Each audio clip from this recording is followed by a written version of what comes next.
इस देश की सबसे ऊंची अदालत में बैठने वाला एक जज खुलेआम कहता है कि जातीय आरक्षण को खत्म करने का समय आ गया है, और हम और आप खामोशी से त्रिशूल और बाबा साहब की लड़ाई एक साथ नहीं चल सकती। ये भ्रम है कि त्रिशूल लहराकर और पीछे मान्यवर की तस्वीर लगाकर, बाबा साहब की तस्वीर लगाकर आप भ्रम पैदा करना चाहते हैं कि हम किसी सामाजिक न्याय की लड़ाई लड़ रहे हैं, तो ऐसे लोगों से होशियार रहना रहेगा। यकीन मानिए वो तमाम लोग इसी मुल्क की जेलों में बंद किए जाएंगे जिन्होंने हमसे और आपसे हमारे जीने का सपना छीना है, जिन्होंने हमसे और आपके सपनों को नीलाम किया है।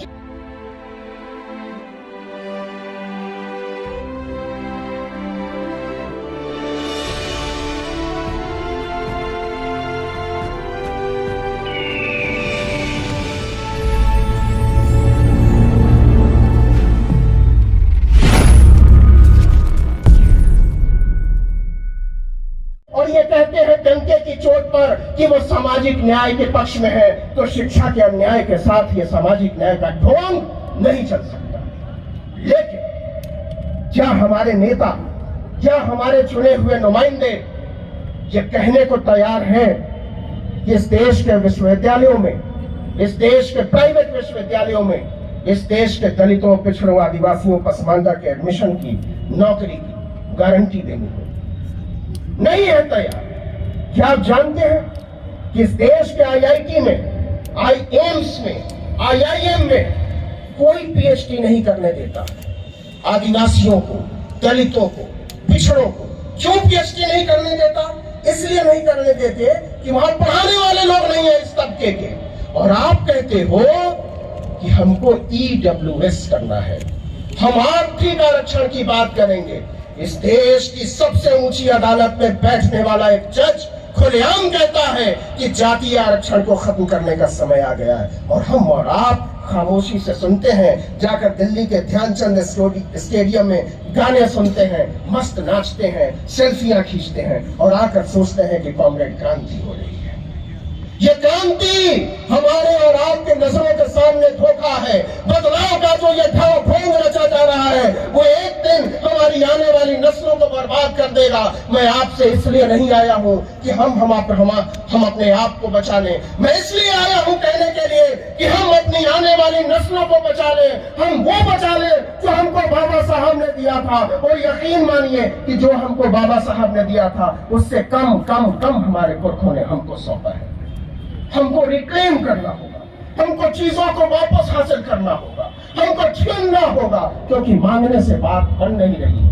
हमको यहाँ से, ऐसे समारोहों से और ऐसे तमाम आयोजनों से ये बात, ये संदेश भेजना होगा अपनी आने वाली नस्लों को कि जो चीजें हमको हमारे पुरखों से मिली है, हमको हमारे विरसे में मिली है, उससे ज्यादा, उससे बहुत ज्यादा हम अपनी आने वाली नस्लों को सौंप के जाएंगे। ये बात सिर्फ राजनीति की नहीं है मेरे दोस्त, ये बात सिर्फ वैचारिकी की नहीं है, ये बात सिर्फ हक और हुकूक की नहीं है, ये बात हमारी भावनाओं की है, ये बात प्यार की है, ये बात सम्मान की है, ये बात इज्जत की है, ये बात हमारे और आपके सपनों की है, जिसको नीलाम करने के लिए हमारे और आपके सपनों को मंडी में खड़ा कर दिया। इस मुल्क को मंडी में तब्दील किया जा रहा है।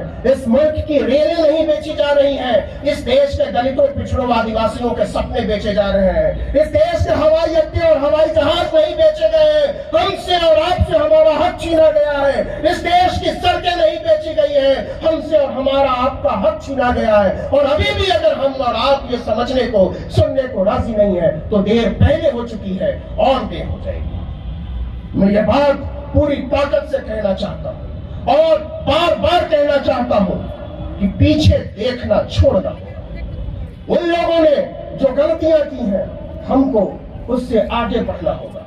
ये बात डंके की चोट पर कहनी होगी कि त्रिशूल और बाबा साहब की लड़ाई एक साथ नहीं चल सकती। ये भ्रम है कि त्रिशूल लहराकर और पीछे मान्यवर की तस्वीर लगाकर, बाबा साहब की तस्वीर लगाकर आप भ्रम पैदा करना चाहते हैं कि हम किसी सामाजिक न्याय की लड़ाई लड़ रहे हैं, तो ऐसे लोगों से होशियार रहना रे मेरे भाई, वो लोग तुमको ठग रहे हैं। ठगों से, जालसाज लोगों से, जाली लोगों से, फरेबियों से सावधान रहना, नहीं तो वो लोग आपको बीच बाजार में खड़ा करके नीलाम कर देंगे। इस देश को मंडी केवल उन लोगों ने नहीं बनाया है जो लोग हम पर राज करना चाहते थे, जो लोग हमारी चेतना के लुटेरे थे। इस देश को मंडी उन लोगों ने भी बनाया है जिन लोगों ने हमारे साथ खड़े होकर हमारे सपनों को आगे ले जाने की गारंटी दी थी। और इसलिए ये बात बार बार कहने की जरूरत है, हर मंच पर कहने की जरूरत है, चीख चीख कर कहने की जरूरत है कि हम आप में से हर एक का चेहरा पहचानते हैं। हम पहचानते हैं आपके जूतों का तल्ला जिससे आपने हमारे सपनों को रौंदा है, और अब हम और इसके लिए तैयार हैं। बात लंबी हो गई है, बहुत सारे लोग बोलने वाले हैं, इसलिए मैं खत्म कर रहा हूं अपनी बात को केवल इतना कह के कि आने वाले दिनों में ये लड़ाई और बड़ी होगी। आने वाले दिनों में हमको और आपको ज्यादा ऊंची आवाज में बात करने की जरूरत पड़ेगी। आने वाले दिनों में हमको और आपको सड़कों पर निकलने की जरूरत पड़ेगी। आने वाले दिनों में हमको और आपको जेल जाने की जरूरत पड़ेगी, लाठियां खाने की जरूरत पड़ेगी, और जरूरत पड़ी तो मरने की जरूरत पड़ेगी। क्या आप इसके लिए तैयार हैं? और अगर आप इसके लिए तैयार हैं तो यकीन मानिए कि इस देश से संविधान का राज कभी खत्म नहीं होगा। यकीन मानिए इस देश से लोकतंत्र कभी खत्म नहीं होगा। यकीन मानिए वो तमाम लोग इसी मुल्क की जेलों में बंद किए जाएंगे जिन्होंने हमसे और आपसे हमारे जीने का सपना छीना है, जिन्होंने हमसे और आपके सपनों को नीलाम किया है, जिन्होंने इस मुल्क के संविधान से गद्दारी की है, जिन्होंने आदमी के ईमान से गद्दारी की है। ऐसे तमाम गद्दार इस मुल्क की जेलों में बंद होंगे। वो तमाम गद्दार जो हमको देशभक्ति का सर्टिफिकेट देते हैं, जो हमको खालिस्तानी आतंकवादी देशद्रोही बताते हैं, उन तमाम लोगों को हिसाब देना पड़ेगा। मैं बधाई देना चाहता हूं आगे खड़े इन तमाम लोगों को जो खिलाफ परिस्थितियों में काम कर रहे हैं। आपको शायद अंदाजा नहीं है ये काम कितना मुश्किल है। आपको शायद अंदाजा नहीं है ये एक वीडियो के पीछे कितनी जद्दोजहद होती है, कितना डर लगता है, कितने सारे खौफ से गुजरना पड़ता है, पूरी रात सोचना पड़ता है कि इस पर हमको बात करनी चाहिए या नहीं चाहिए। इसीलिए मैं आपसे हाथ जोड़कर अपील करता हूं कि एक वीडियो जब आपके नजरों के सामने से गुजरे तो आप उसको केवल वीडियो मत समझिए, आप समझिए कि उसमें किसी का लहू है, उसमें किसी का पसीना है, उसमें किसी की सोच है, उसमें किसी का ईमान है, इसमें हमारा और आपका गुमान है। आखिर में मैं केवल इतना कहना चाहता हूं कि हमने हवाओं के हाथ से आपकी तरह के लोगों को मोहब्बतों के, बंधुत्व के, भाईचारे के, समानता के खतूत भेजे हैं। ये सारे खतूत एक दिन पंछियों में तब्दील हो जाएंगे और हमारे आपके सपनों की तरफ फड़फड़ाएंगे और चिल्लाएंगे बाबा साहब की जय, संविधान की जय, लोकतंत्र की जय, इनकलाब जिंदाबाद।